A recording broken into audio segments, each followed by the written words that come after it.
Hi guys, welcome back to Our Witch Tarot. If you're new, thank you for joining me. This is going to be your weekly check-in reading. So I'm going to do these weekly check-in readings to kind of check the energy, of what's going on around us, and maybe you can just use this information or as is, or use it to further your work within your books. So yeah, that's it. I'm using the Tarot de Luz from, I bought this on Amazon, and I'm going to then pull a card from a deck I never used on any channel. It's very special. It's the Heart of Fairy, the Fairy Oracle by Brian Froud. So I'm going to do that. So let us check really fast the energy. I hesitate to date things, but we're going to do that this is the energy of, I don't even know what the date is. It's the 18th to the 25th of August. I hope that everybody is doing well.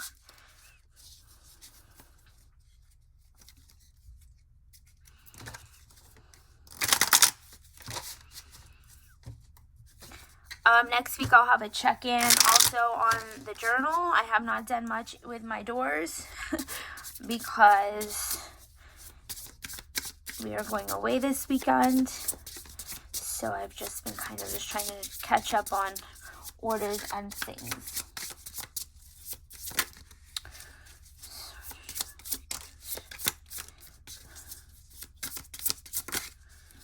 Okay, so we have the Nine of Cups, the Four of Cups, the Six of Wands. This has to do with emotions. It has to do with feeling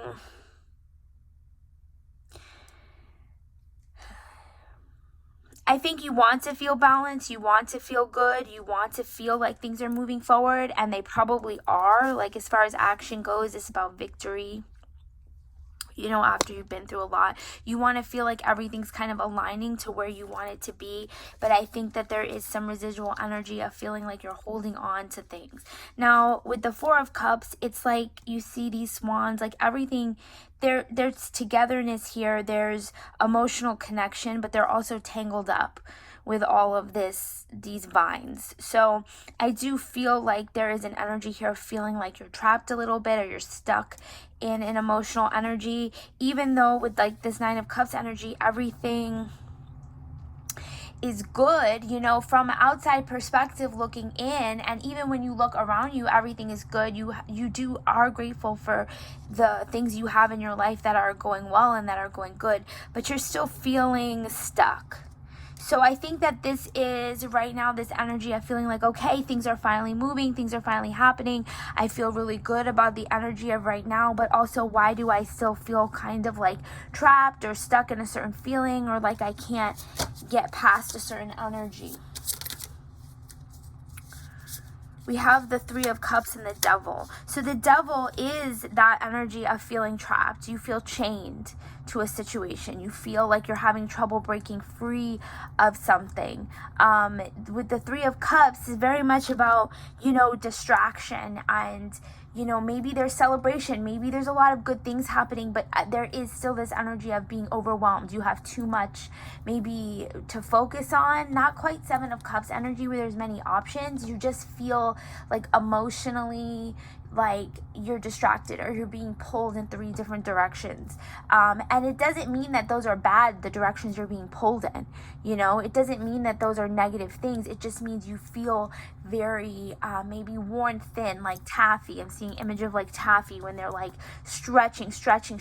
And it's possible to stretch, right, that thin. It's possible to stretch and keep stretching and adapt to that stretching, but at the same time, it's wearing you down. It's making you feel weak. It's making you feel it's not as the integrity is waning because you feel like you are just not as strong because you feel there's too much going on, or emotionally you're not dealing with certain things that you know that you need to give some attention to, because you're like, well, I don't want to ignore these two other things, you know.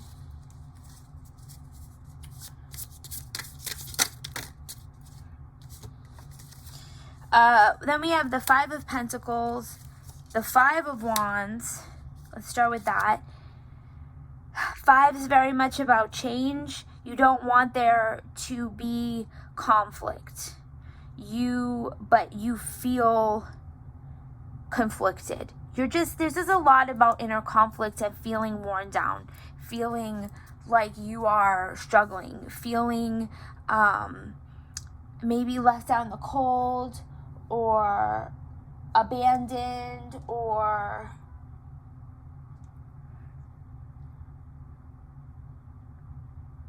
just feeling left out in the cold, feeling like you can't. This particular card too, with the ladder to nowhere and to everything's disconnected, I really think it's really about you feeling like you're trying to get to somewhere and it seems unattainable sometimes. And I think that when you feel that the weight of what you're trying to do and your goals being unattainable, it becomes very distressing, and then you feel very sad, and then the weight of that sadness kind of takes over, and then you try to be like, well, I could try this or I could try this, and then you are stretched too thin. Okay, with the Three of Swords and Death here, that's where this sadness is coming from. But the Three of Swords is like the drama, you know, it's the drama. It's not there. It is perfectly reasonable to feel the weight of the world, to feel that stress, to feel that sadness, but it's not all based in reality. Some of the things that you are feeling distressed about are not happening. You are worried they will happen, or you're feeling the weight of things that may or may not happen, and that you don't have to be in that energy. We have Death. This is just the reminder that some of the things that are being removed from your life, some of the things that are not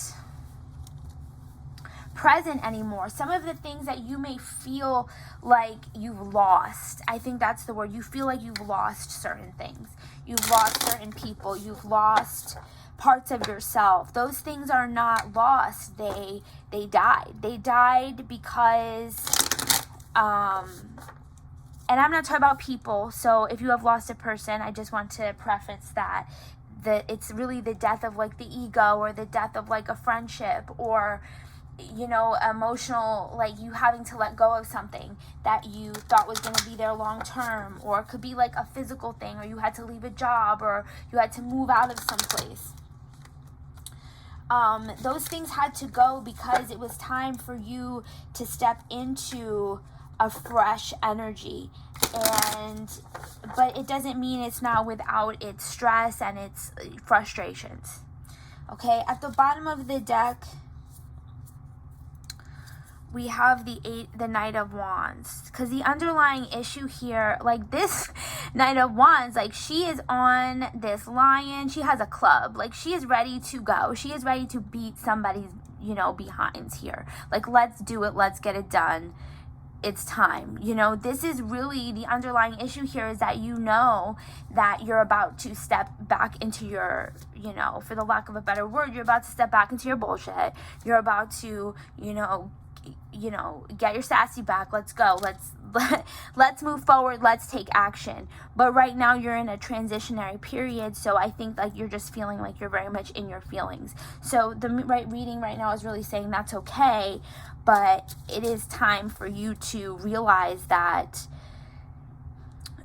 some of this has to do with like imposter syndrome, or feeling not good enough, or feeling like constantly it's the inner conflict. So it's like you're your own worst enemy right now. You're competing with yourself only. Like nobody else is in competition with you, because nobody else is you.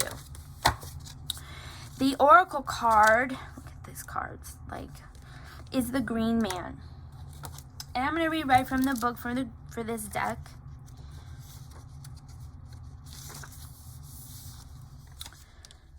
When the Green Man appears in a reading, The most important thing to do is acknowledge him in your everyday life. Or if you are in an office building, take a moment to go outside and find something green and just thank it.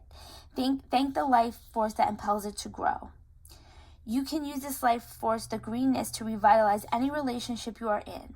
Think of the insistent burgeoning energy of a blade of grass or a giant oak tree and let it flow through you to anyone with whom you wish to share the experience. So the green man is the supreme overseer of the fairy and the forest. It's really about the lifeblood that flows through everything. So I want to say that when we're thinking about irresistible life force in a reading like this, it's about the energy that you are bringing to a situation, a project, a relationship.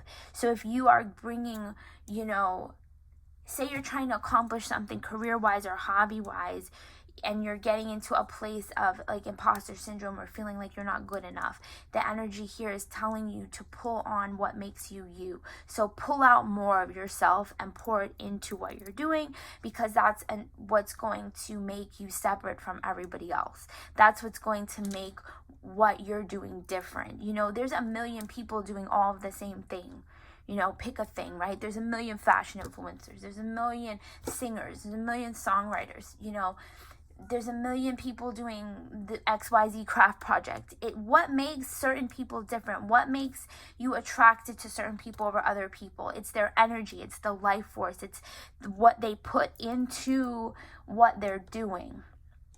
And this is saying, pull from that. Pull from this green man energy of being so rooted into what you're doing that's going to come first over the worry about what other people, how they're viewing you or what they're thinking, because, your people will come to you.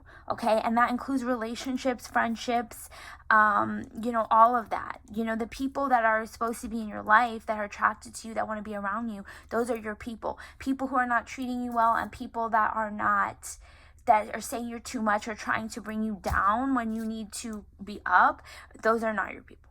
Okay?